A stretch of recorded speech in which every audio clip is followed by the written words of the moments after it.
C'est Nicole Ferroni. Je suis comme Patrick de Wever, et ben je pense que La Roche est effectivement à la base de beaucoup de choses. Et ça, je crois que Nouf Nouf nous l'a très très bien montré. Parce que qu'est-ce qu'il nous a appris, hein, Nouf Nouf. Enfin, je vous montre vous, mais pas, c'est pas vous, hein, Nouf Nouf. Je parlais du troisième petit cochon de l'histoire des petits cochons. Hein, qu'est-ce qu'il nous a appris, que s'il n'y a pas la roche solide, et sur laquelle ils puissent compter, et l'histoire elle finit très mal. Parce que Nif Nif et Naf Naf, ils ont quoi? Ils ont des maisons de paille, de bois, etc. Genre comme des trucs montables Ikea.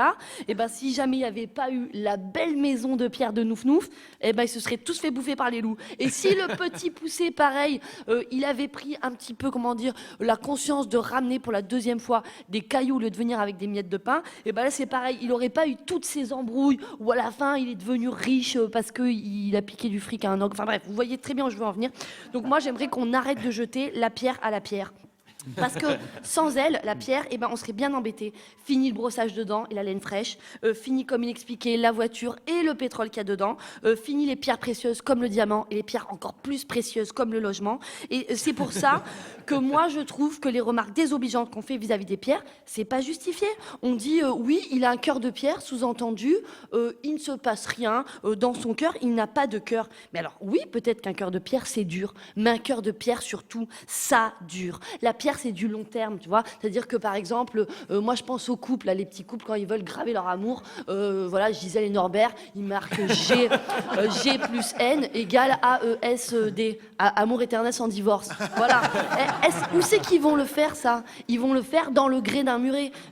Alors, les mecs, après, tu vois, qui critiquent les pierres, t'as envie de dire, va tailler ton amour dans le tronc d'un brin de paille, et après, on verra qu'est-ce qui pourra sauver l'amour. Alors qu'un bon cœur de pierre, tu vois, c'est solide, c'est pas le zapping de la vie. Ça s'inscrit dans la durée. La pierre, tu vois, c'est la mémoire. Et d'ailleurs, toute la vie est gravée dans la pierre. C'est-à-dire, on marque une naissance d'une pierre blanche, on marque la mort d'un proche d'une pierre tombale. C'est vraiment toute l'histoire de l'humanité qui est dans la pierre. Et par exemple, comment dire, on prend le cas, je sais pas moi, des 10 commandements. Les 10 commandements, si Moïse, il grave pas les 10 commandements sur de la pierre, si Dieu, il lui envoie juste un mail, comment? Le mail, il finit en spam et personne sait que voler, que convoiter la femme de son voisin et tuer, c'est mal. Ouais. Tu vois le délire quand même.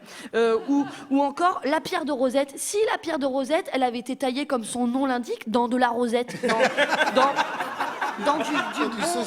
dans du bon saucisson. Tu vois, si les mecs, ils avaient gravé les hiéroglyphes, tu vois, un à un dans du saucisson, au premier apéro, tu vois, c'est tout un pan de l'histoire, en fait, qui se retrouvait englouti avec un cornichon.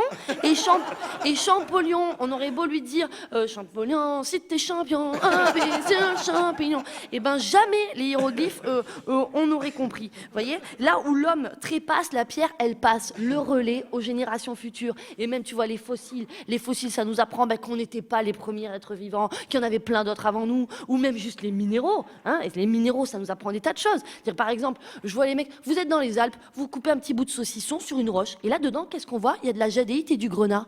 Mais la jadéite et le grenat, en fait, ça se forme à des je sais pas, des centaines de kilomètres sous une pression énorme. Et là, tu te rends compte que la pierre sur laquelle tu coupes ton saucisson, en fait, elle te dit, attention, j'appartenais à un océan qui a été englouti, et ensuite, il s'est passé sous un autre continent, et en fait, l'Europe et l'Afrique, qui étaient désunies, se retrouvent unies en une seule histoire d'amour. C'est ça qu'elle te dit, la pierre sur laquelle tu coupes ton saucisson. Donc moi, ce que je veux dire, c'est que cet été, pour votre voyage, si vous n'avez pas le moyen de vous acheter le livre de poche dernier, voilà, de Harlan Coben ou de Guillaume Musso, regardez juste un caillou, ça vaut le détour. Merci, Nicole. Merci.